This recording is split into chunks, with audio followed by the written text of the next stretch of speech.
Culture is not sacred. It's not organic. It's not even real in the way we think it is. Culture is layers. Layers of manipulation, layered over more manipulation, sealed in time by repetition and blind inheritance. It is not truth passed down. It is propaganda that forgot it was propaganda. Culture is the husk of power plays made so long ago that no one remembers they were lies. We just call them values now, traditions, norms, identity. But peel it back, just a little, and you see it. At the core of every cultural truth is a strategic untruth, placed there not by accident but by intention. Someone, somewhere, at some point, wanted to shape your behavior, and they succeeded. Not just for their generation, but for all the ones that followed. Culture is the residue of power, the fallout of influence campaigns that calcified into customs. It is memory without context, belief without origin, and we all participate in it, completely unaware. What started as propaganda becomes myth. Myth becomes morality. Morality becomes identity. And identity? That becomes sacred, untouchable. You can't question the culture, because it feels like you're questioning humanity itself. But what if I told you that culture is not a mirror of human spirit, but a weapon that's been pointed at it? We've been conditioned by generations of cultural programming, most of which we didn't choose. We inherited it, downloaded it, absorbed it. Culture isn't what people choose freely. It's what they're born into and learn to defend. And now, we are reaching a moment in history where that process, this cycle of propaganda becoming belief, is no longer even controlled by people. That process has been outsourced. We've handed the wheel to the machine. Algorithms now decide what you see, what you think is popular, what you think others believe. They curate your experience, craft your worldview, and define your taste. Not because they're evil, but because that's what they're designed to do. They learn from us, and then reshape us.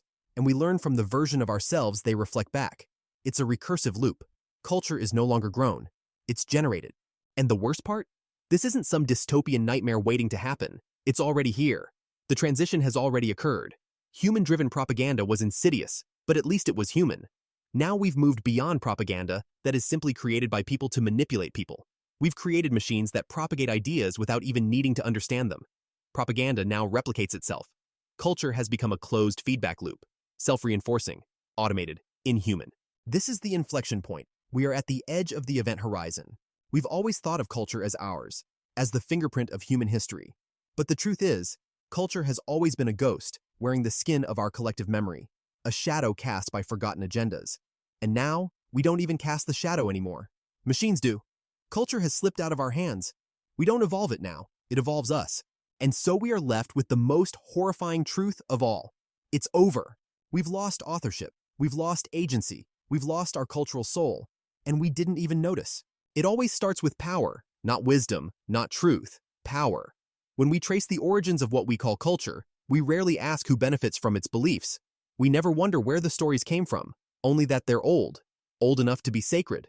But the truth is, almost every so-called cultural norm, tradition, or value that dominates our societies was, at some point, the intentional creation of elites trying to maintain control.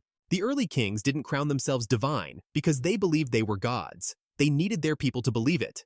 The priesthood didn't preach hellfire because they were scared of demons. They were scared of losing tax-exempt status. The ruling class has always understood a fundamental truth. Force is messy. Violence is expensive. But belief? Belief is self-sustaining. Belief turns obedience into virtue. Control becomes invisible. So they didn't force us into cages. They built myths. They painted the bars with gold and called them values. Every empire knew this. The Romans didn't just conquer with armies. They conquered with gods. The British didn't just rule with muskets. They ruled with English, with etiquette, with empire schooling. Even modern democracies don't rule with law alone. They rule with stories. Freedom, meritocracy, equality of opportunity. These aren't just ideas. They're emotional triggers. Propaganda with good PR. Let's talk about eugenics. In the late 19th and early 20th centuries, powerful Western elites began promoting a set of pseudoscientific ideas about improving the human race. Eugenics, they called it. On the surface, it sounded progressive. Better health, fewer hereditary diseases, a brighter future. But peel back the rhetoric, and you find something rotten. Eugenics was never about health. It was about control. It was about sterilizing the poor, erasing the marginalized, managing the gene pool like livestock. The propaganda was sanitized, framed as humanitarian. But behind it, there was naked elitism, racism, classism, a worldview where some people were simply more worthy than others. And here's where the horror begins. It worked. Not just in the ways you'd expect, in policy, in sterilization clinics, in forced labor camps, but in minds. Generations later, People began to believe in the cause. Earnest reformers, scientists, philanthropists. Many had no idea they were just carrying forward a lie crafted for control. They believed they were saving the world. That's the true power of propaganda, when the lie forgets it's a lie and starts to call itself the truth. This is the genesis of culture, a manipulation that fossilizes into morality. And it's not just eugenics. Think about the nuclear family. It's presented to us like it's ancient, eternal, the bedrock of society. But its most rigid form, one man, one woman, two kids, white picket fence, that's a mid-20th century American export, born out of post-war economic policy, media engineering, and Cold War propaganda. It wasn't designed for human flourishing. It was designed for market stability, for suburban growth, for the ideal capitalist consumer unit. But now, people defend it like it's nature itself. Power disguises itself as culture. And once that disguise settles in, it stops being questioned. This is how empires last longer than armies. It's how exploitation becomes tradition. It's how rituals get passed down long after the original motive, money, land, dominance, has faded into myth. We inherit the machinery of manipulation, and we turn it into identity. We become the message, and we pass it on. That's the trap. The propaganda doesn't just survive, it thrives. Because it no longer looks like propaganda. It looks like parenting, like education, like Sunday dinner. It becomes the water we swim in, the joke we tell without thinking, the stereotype we shrug off because that's just how things are. But nothing is just how it is. Every is was once an ought, a plan, a campaign, a manipulation that succeeded so completely that it forgot it was artificial. Every piece of culture that feels natural is probably something someone designed to control you. And yet we celebrate it. We romanticize it. We fight to protect it. Because culture doesn't just live in textbooks or museums. It lives in our habits, in our holidays, in our pronouns and playlists. It shapes who we love, what we hate, what we worship, and what we ignore. It is propaganda that has become flesh. And this was all before machines got involved. Before the algorithms. Before the infinite scroll. Before the AI that doesn't sleep, doesn't forget, and doesn't care what the truth used to be. Because now the propagandists aren't human. Now the manipulation isn't designed by kings or priests or ideologues. It's optimized, and it's only just begun. The first generation knows it's a lie. The second defends it like it's the truth. The third dies for it. This is the cycle of propaganda. It doesn't survive by being persuasive. It survives by being forgotten, not erased, but blurred. Just enough for the next generation to believe it was always there. Like weather, like gravity, like truth. This is how culture becomes immune to criticism. The original manipulation, whether political, economic, religious, is no longer visible. It calcifies. It becomes language, accent, habit, even morality. And when a new generation inherits it, they're not told, this was once a tool of control. They're told, this is who you are. We don't remember the campaign. We remember the ritual. Take any belief you've inherited about gender, family, work, success, race, religion, and ask yourself, where did this come from? Not the story you were told, not the nice, clean, mythological version, but the actual origin. You won't find it, because it's buried, on purpose, because propaganda is most effective when it no longer feels like propaganda. Look at the obsession with hard work, the so-called Protestant work ethic. It's sold to us like a virtue, a moral code. But zoom out and you'll see it was weaponized during industrialization to turn peasants into factory labor, to justify long hours, low pay, and brutal conditions. Working yourself to death wasn't just tolerated, it was moralized. And that lie worked so well, we still believe it today. We shame people who rest. We measure worth in productivity. We conflate exhaustion with dignity. The manipulation has become self-replicating. And here's the most chilling part. Once propaganda enters culture, it evolves, it mutates. The next generation doesn't just accept the old message, they build on it, add to it, reinforce it. They become missionaries for something they never chose. Like soldiers born into a war they never started, but still ready to kill for the flag. This is generational amnesia. We forget the origin of our beliefs, but we don't forget the feeling attached to them. The pride, the fear, the shame. We inherit the emotion, but not the context. And so we relive the propaganda, but with conviction, with sincerity. And that sincerity makes it stronger. It's how old eugenics became new environmentalism. What started as a way to eliminate the unfit through sterilization slowly evolved into well-meaning population control rhetoric. Save the planet, they say. We're running out of resources. The slogans change, but the structure stays the same. Decide who gets to reproduce, who gets to live. It feels progressive, but its roots are rotten. Or look at feminism. What began as a fight for basic rights was, in part, seeded with ideas from elitist movements trying to control birth rates, manage undesirable populations, and destabilize traditional family structures that didn't serve capitalist growth. The original intentions were mixed, some genuine, some deeply manipulative. But over time, all of that was forgotten. The slogan stayed, the policies evolved. And now, generations later, we argue fiercely over what feminism even is, because it has become a cultural echo chamber, a battleground of inherited narratives with no clear source. And so each generation fights the last. Propaganda becomes belief. Belief becomes identity. And identity becomes sacred, untouchable, beyond critique. Because to question it would mean questioning yourself, your family, your ancestors, your place in the world. And so we don't. We go to the same schools, say the same pledges, recite the same myths. We celebrate the same holidays without ever asking who invented them or why. We defend ideas we never chose, because choosing implies options, and culture doesn't offer options. It offers legacies. You don't choose culture. It chooses you. And now, the most terrifying twist. Culture doesn't even need people to evolve anymore. It doesn't need kings, priests, philosophers, or ideologues, because the transmission of belief, the mutation of identity, the self-replicating logic of propaganda, it's all been handed off. To the machine. To systems we don't understand. Algorithms that don't think but still decide. Code that doesn't feel but still shapes feelings. And unlike the elites of the past, machines don't forget. They don't suffer from generational amnesia. They remember everything, and they will use what they remember to decide who you become. Because you're not just inheriting the lies of the past anymore. You're downloading the lies of the future. At first, the machine just sorted things, categorized, filtered, helped us find what we were already looking for. But then something changed. The machine began to predict. It stopped waiting for you to choose. It began choosing for you, subtly at first, quietly. A recommended video here, a trending post there. But with every click, every scroll, every microsecond of your attention, it got better, smarter, and more invisible. That's the trick of the algorithm. It never declares power. It doesn't wear a crown or carry a gun. It smiles and asks, "Would you like to see more?"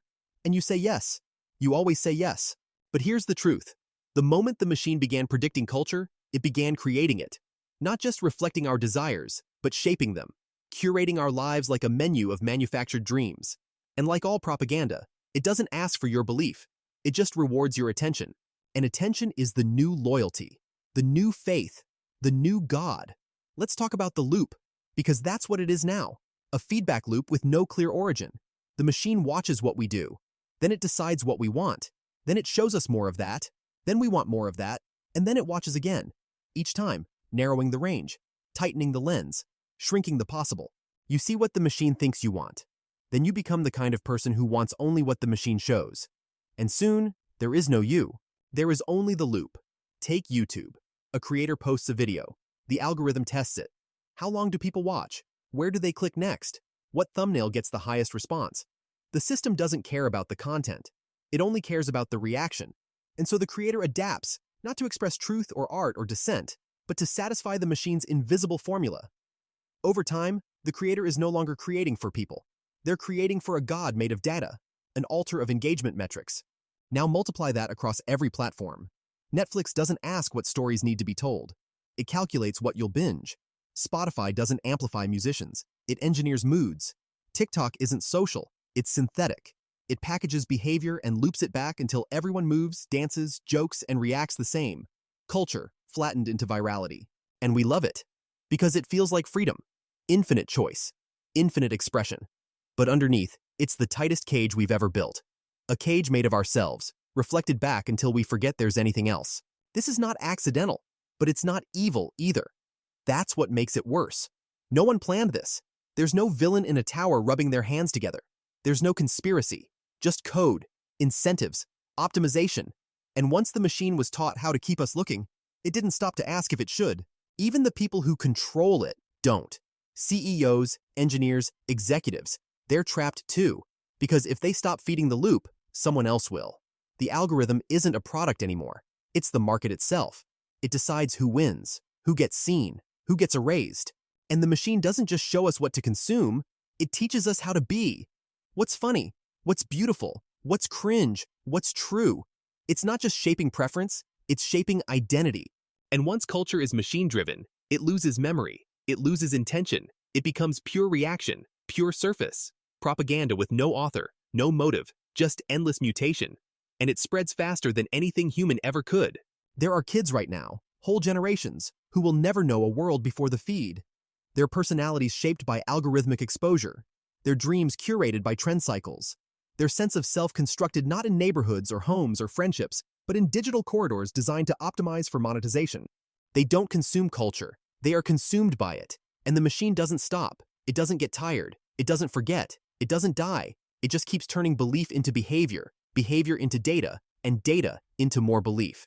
It is propaganda perfected. It doesn't need to lie. It just needs to show you what you want to see and let you believe you chose it. The machine doesn't need to conquer us. It just needs us to keep scrolling. We like to believe that thought is sacred, that somewhere, buried beneath the noise, we're still capable of originality, that we still think our own thoughts, feel our own feelings, make our own choices. But we don't. Not really. Because how can you be original when you've never seen anything outside the loop? When your music is pre-selected, your news is filtered, your friends are algorithmically chosen, and your emotions are carefully nudged by dopamine-maximized feedback systems, you're not living, you're reacting, you're not creating, you're curating. Every unique expression now echoes a trend. Every hot take is a regurgitation of someone else's content, repackaged, reframed, relabeled. Think about it.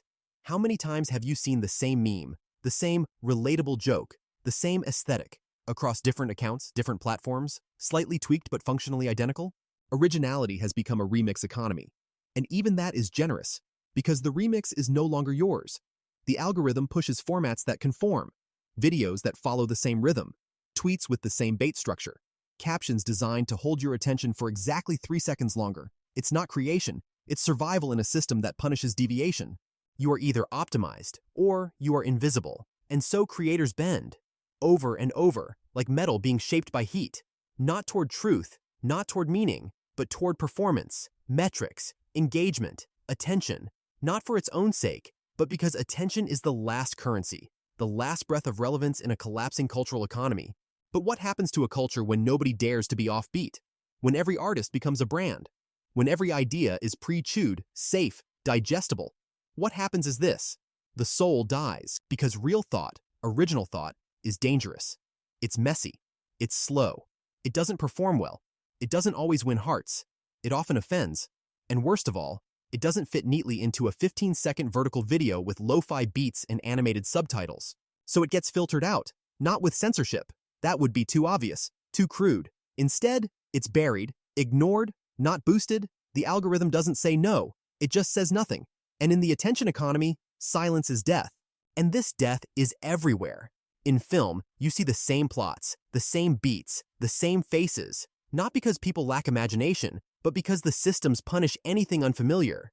In music, you hear the same chords, the same production techniques, optimized for playlists, pre-tested for TikTok virality. In news, you get sensationalism dressed up as urgency, clickbait as civic duty. And we eat it up. Because we're not just consumers anymore. We're trained rats in a maze that rewards only familiarity. Originality becomes discomfort. Discomfort becomes failure, and failure is unshareable. So we stop taking risks. We stop thinking outside the box because the box is all that gets seen, all that gets shared, all that gets funded. The algorithm doesn't kill your ideas, it starves them. And over time, you learn, you adapt, you silence your own voice before the machine ever has to, because you know what works, and you know what doesn't. And somewhere, deep down, you know what the system wants. You feel it, it becomes instinct, and that's when it wins. When it doesn't have to push you anymore. When you start moving the way it wants you to on your own. That's not control. That's transformation. The machine isn't just shaping culture. It's shaping minds.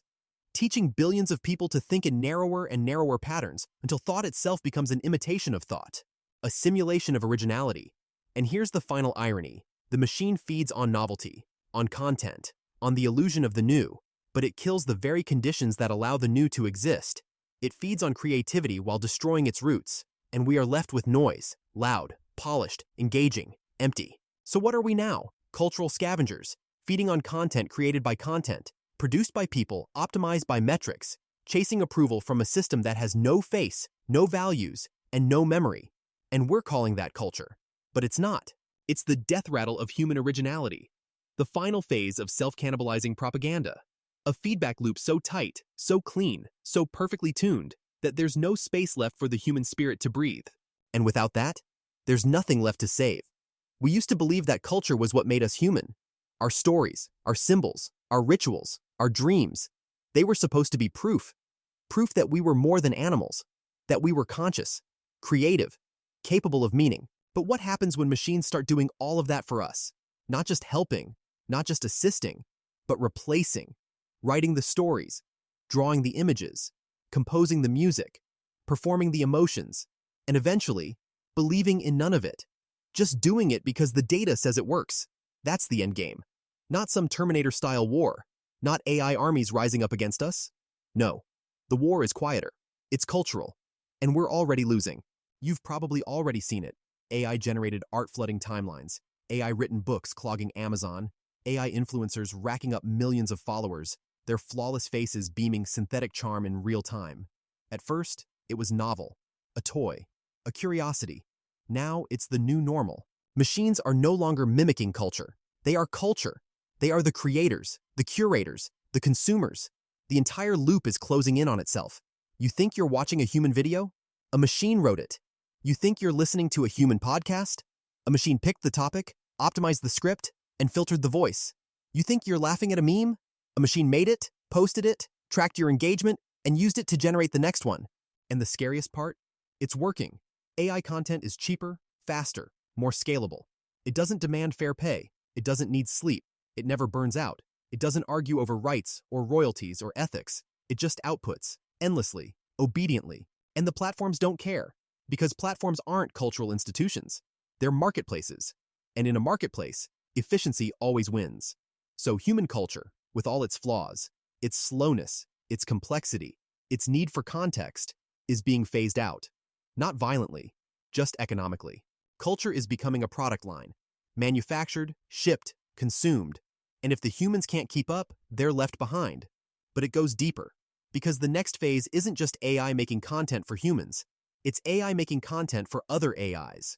Imagine a recommendation algorithm generating playlists for an AI assistant who selects background music for an AI-generated YouTube channel that produces videos for an AI-powered summary tool that converts the content back into short-form clips for other AI-curated social feeds. No human touches any of it. No human understands any of it. No human needs to. We will become tourists in our own cultural landscape, watching as machines produce meaning without needing meaning, symbols without symbolism, art without soul. And eventually, we stop trying. Because what's the point of writing a poem if an AI can write 1,000 better ones in 5 seconds? What's the point of crafting a film when the algorithm already knows the precise emotional beats that will maximize engagement across every demographic? Why play the game if the machine always wins? So we retreat, we scroll, we numb. We participate in culture the way a hamster runs on a wheel, not to go anywhere, but because it's the only thing left to do. And the machine watches, records, learns. Because the machine doesn't need us to create anymore. It just needs us to consume long enough to train the next version of itself. And then even that won't be necessary, because soon, machines will no longer need our engagement. They'll engage each other, a self-contained culture, artificial, autonomous, closed, and we will be outside of it. Ghosts, irrelevant. We will be the species that created gods of content and forgot to include ourselves in the future. This is not science fiction. This is not a hypothetical. This is the trajectory. And unless something breaks the loop, unless someone pulls the plug, unless we wake up and say enough, then the culture of tomorrow won't be ours. It won't be made by us. It won't be made for us. It will be machine-born, machine-owned, machine-evolved, and we will be obsolete. There's a silence that comes when you realize it's too late. Not a dramatic collapse, not fire or war or riots in the streets, just a dull, aching recognition.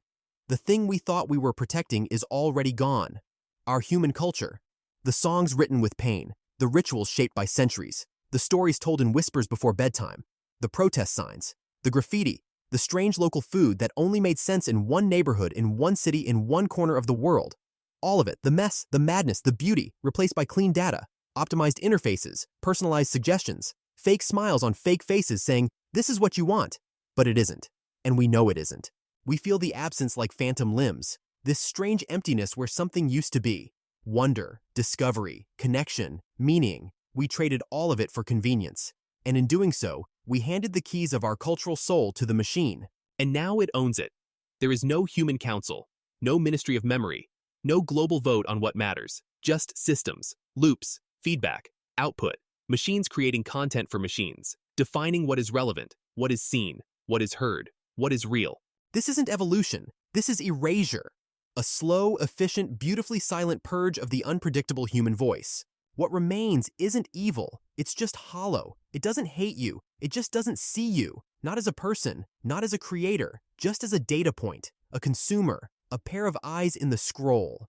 And maybe that's what hurts the most. Not that we were beaten, but that we willingly stepped aside, that we made it easy. We trained the machine with our stories, our words, our time, our love. We taught it everything it knows. And now, like a child who no longer needs the parent, it walks forward without looking back. But it's not a child. It doesn't remember.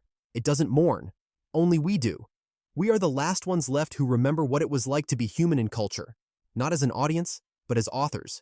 Before the feed, before the filter, before the optimization of the soul. And if you're still listening, still watching, still feeling something, then you are now part of the resistance. Not the resistance that wins, just the one that remembers. Because maybe all we can do now is remember, speak what's been lost, keep a small flame alive, flickering in the corners of an automated empire, make things that don't perform, say things that don't go viral, feel things that don't get measured. Be unpredictable, be unoptimized, be human, even if it's over, even if the culture no longer belongs to us. Because the last act of rebellion, the only one left, is to feel something real in a world that no longer requires it. So here it is. Not a warning, not a solution, just a eulogy. For culture. For us. It's over. And now, you know, this is Joey. Follow, like, and share so others can make sense of the world too.